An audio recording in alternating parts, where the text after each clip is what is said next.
Assalamualaikum teman-teman semuanya. Selamat siang. Selamat menjalankan aktivitasnya masing-masing. Semoga teman-teman semuanya selalu diberi kesehatan, panjang umur, lancar dalam menjalankan pekerjaannya ya. Hari ini saya lagi santai aja ya. Nunggu jemputan ya. Mau bawa saya kerja ya. Jadi sebelumnya saya mau cerita-cerita aja ya, sedikit masukan buat teman-teman yang ada di Taiwan ya. Jadi pengalaman saya yang saat ini saya hadapi, saya jalani itu banyak informasi yang saya dapat dari di luaran sana itu masalah ini ya, daftar gaji ya. Daftar gaji yang selama ini di Taiwan itu yang informal, khususnya yang PRT ya, sampai sekarang ini belum ada berita atau keputusan dari pemerintah untuk tambah gaji ya. Jadi dari pemerintah belum ada keputusan. Nah, ini sudah lama sekali gaji informal atau PRT itu masih segitu-segitu aja ya. Apalagi sekarang susah cari PMI ya, cari orang itu susah, cari pembantu susah. Banyak sekali yang sudah pulang, baik itu resmi ataupun itu swasta, itu banyak yang sudah berangsur meninggalkan Taiwan dan belum bisa kesini lagi sampai saat ini. Jadi sebenarnya Taiwan itu butuh banyak PMI ya, butuh banyak tenaga kerja. Hanya saja sekarang di Taiwan masih COVID seperti ini, belum bebas ya, belum sembuh ya, dan Indonesia juga masih parah saya dengar ya informasinya. Nah, di sini banyak mbak-mbak yang mungkin harus terpaksa, sebagian tuh harus terpaksa menjalani perpanjang kontrak ya, yang sudah finish kontrak ya. Itu karena kembali lagi masalah mungkin masih ada kesempatan, mumpung masih diberi kesehatan, mumpung masih ya di Taiwan, di Indonesia seperti itu. Jadi masih mumpung ada waktu ya. Jadi alhamdulillah banyak teman-teman juga yang masih perpanjang kontrak. Nah, sekarang ini problema atau masalah yang dihadapi itu sebenarnya yang utama itu masalah gaji ya. Nah, di sini saya mau bahas itu ya, karena dari dulu sampai sekarang dari pemerintah itu Departemen Tenaga Kerja Taiwan ya itu belum menaikkan gaji. Jadi saat ini masalah gaji ya itu simpang siur ya. Itu ada yang tinggi gajinya, ada yang tinggi, ada yang cuman masih normal gaji pokok ya, masih sama, nggak ada tambahan gaji. Jadi ini sangat susah ya. Jadi kalau misalnya mereka kayak nggak adil gitu loh ya. Jadi kalau pabrik sih sebenarnya gajinya ya pasti tinggi ya, gaji pokoknya belum lemburnya, tapi ya kita tuh semuanya sawang sinawang ya. Walaupun kerja di PRT mungkin informal, kalau kita majikannya baik, kita cocok, kita dapat bonus ya sebenarnya juga udah cukup, udah bersyukur ya. Tapi yang jadi masalahnya itu kalau mbak-mbak PMI ya yang udah perpanjang kontrak ya, itu tidak berani bilang minta tambah gaji, atau mungkin sudah bilang, sudah nego sama agensi atau sama majikan, tapi sama majikan tuh nggak disetujui ya. Ada banyak loh ya yang majikan itu tidak menyetujui untuk menambah gaji ya, karena ada juga alasan-alasan. Ada yang majikannya pelit, ada yang majikan tuh kadang bilangnya kan pekerjaannya cuman ringan, ada yang bilang begitu. Jadi ini nggak mau tahu ya, mau kerja berat, mau kerja ringan, itu sebenarnya karena kondisi saat ini seperti ini ya, kesempatan kita lah untuk minta tambah gaji ya. Dan semoga saja pemerintah Taiwan, Departemen Tenaga Kerja itu segera mendengarkan keluhan kita ya, mendengarkan curhatan kita, kalau ini segera menaikkan gaji informal atau PRT ya. Karena kalau dipikir-pikir ya memang PRT itu kerjanya berat, kerjanya luar biasa ya. sampai kadang 24 jam nggak tidur, apalagi kalau menjaga pasien yang super bawel, super reseh ya, di rumah sakit atau di rumah sama saja. Kalau memang pasiennya itu bawel, susah dijaga, itu sampai bisa 24 jam nggak tidur. Karena saya itu tahu persis bagaimana di luar sana, bagaimana anak-anak saya memang berat ya. Dan harapan saya sih ya, kenapa kok saya minta secepatnya pemerintah itu juga menaikkan gaji, karena ini saat ini tuh udah umum sekali yang perpanjang kontrak itu, atau mungkin yang udah finish pindah majikan itu pada nego tambah gaji. Nah di sini itu tergantung kita yang menjalani gitu. Jadi kalau kita berani minta tambah gaji, nominalnya tinggi atau jumlahnya tinggi, ya nggak apa-apa kita minta gitu loh. Tapi yang kasihannya itu yang udah minta tapi tidak direspon, tidak ada persetujuan dari majikan, itu yang sangat, kadang saya juga mikirnya sedih banget ya. Apalagi mereka juga udah nggak cuma 3 tahun, ada yang 6 tahun, 9 tahun, tapi tetap belum ada tambahan gaji ya. Dan masalah tambahan gaji ini, siapa yang berani minta gaji tinggi, siapa yang majikannya baik, itu mereka juga ada yang sangat perhatian sama PMI-nya ya, sama pembantunya. Nah di sini kan merasa nggak adilnya ya. Memang semua itu rezeki itu ada di tangan kita masing-masing ya. Jadi rezeki itu semuanya ada di kita sendiri-sendiri ya. Allah yang mengatur, tapi setidaknya kita sudah berusaha, kita sudah minta ya.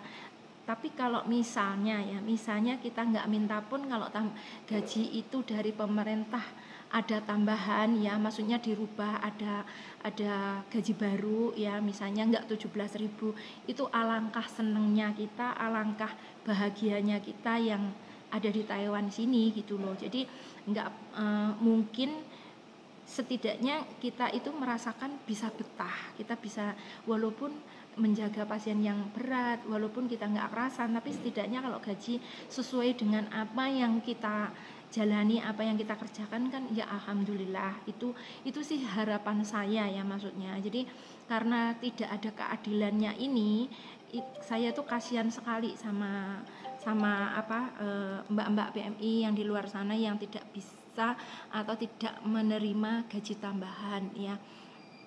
Dan itu juga kenapa harus kadang-kadang itu pun mereka dapatnya tambahan gaji itu ini ya, harus menunggu finish kontrak 3 tahun ya. Jadi kalau finish kontrak 3 tahun itu ada seperti alasan tertentu ya, saya mau perpanjang kontrak ya, tapi saya ada syaratnya, saya minta tambahan gaji, mungkin Mbak PMI-nya memberitahu nominalnya seberapa kayak gitu. Ada juga yang cuman bilang minta tambahan gaji, nah majikan nanti peka ya, majikan nanti ngerti, oh kamu ya tak tambahi segini, seperti itu. Jadi itu pun harus menunggu sampai finish 3 tahun dulu baru berani ngomong kayak gitu. Nyatanya ini banyak sekali loh ya, yang udah finish pun nggak dapat tambahan gaji juga banyak. Nah dari sini ini ada juga kita bisa ngambil hikmahnya ya.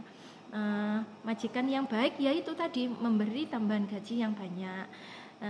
Kalau misalnya kita nggak dapat majikan yang baik, kita kan berarti satu, mungkin majikan nggak menyetujui. Yang kedua, majikan nambah gajinya itu masih kadang tawar menawar, masih nego, masih kita harus ribet sama agensi apa, harus sama dengan penerjemah apa. Seperti contohnya saya 2 minggu yang lalu itu kita ngurus perpanjang kontrak ya, mbaknya itu minta tambahan gaji sebenarnya nggak banyak, cuma 2.000 ya.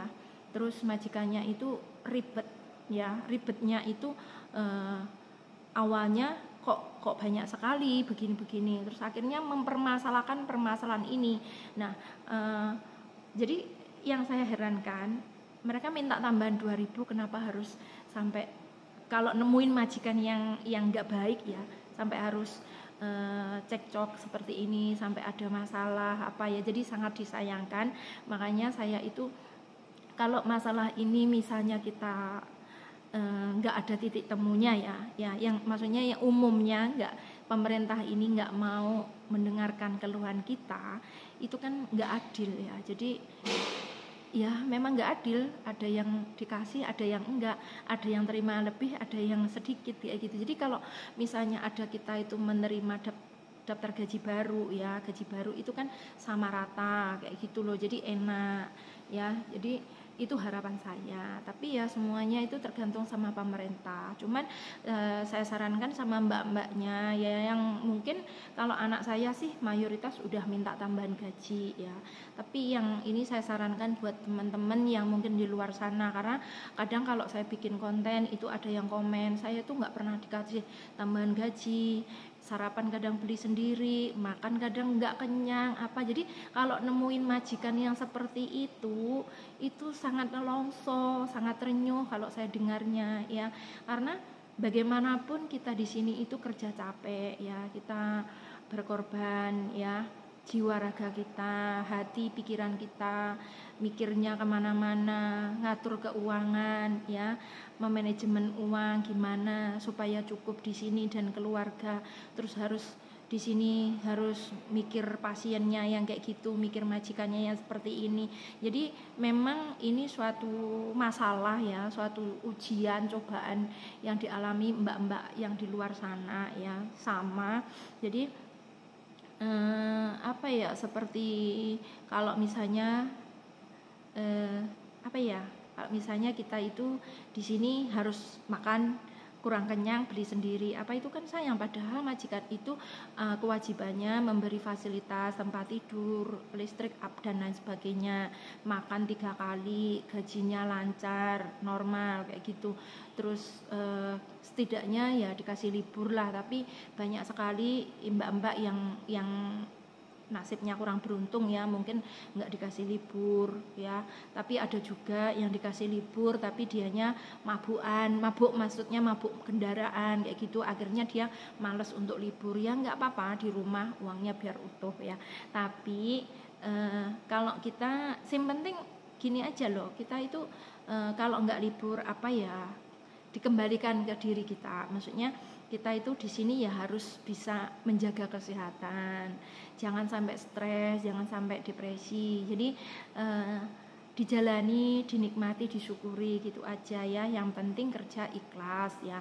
Jadi harapan saya tetap semoga pemerintah, Departemen Tenaga Kerja, pemerintah Taiwan itu segera mendengarkan keluhan-keluhan kita para pekerja informal ya, PRT, untuk cepat ada tambahan gaji ya, maksudnya ada perubahan gaji baru ya, itu harapan saya. Dan buat teman-teman yang semuanya yang masih stay di Taiwan, yang masih ada di Taiwan ya, tetap semangat ya. Moga-moga di sini diberi kelancaran dalam menjalankan pekerjaannya masing-masing, diberi kesehatan, panjang umur kayak gitu. Dan buat teman-teman yang ini saya ingatkan masalah suntik vaksin juga, alhamdulillah banyak teman-teman yang sudah suntik vaksin juga ya. Ada yang belum, ada yang masih daftar belum kepanggil. Dan yang udah suntik vaksin sih sebenarnya masalah efek ya, efek sampingnya itu beda-beda. Ada yang panas 2 hari, ada yang sehat-sehat saja, ada yang seluruh badannya lemes, nggak bertenaga, tapi nggak berkepanjangan sih, paling itu cuma 2 hari saja. Dan semoga kita yang di sini segera dapat vaksin ya, kebagian vaksin ya, karena kalau udah divaksin kita itu tenang kayak gitu. Jadi untuk mencegah ya, untuk mencegah saja, sebenarnya nggak wajib loh ya. Jadi semua kalau misalnya dari keikhlasan kita, kesiapan dari kita itu lebih bagus. Oke teman-teman, itu saja motivasi dari saya. Mudah-mudahan bermanfaat bagi teman-teman semuanya. Tetap semangat, semoga Gusti Allah selalu memberkahi. Terima kasih. Wassalamualaikum, bye-bye.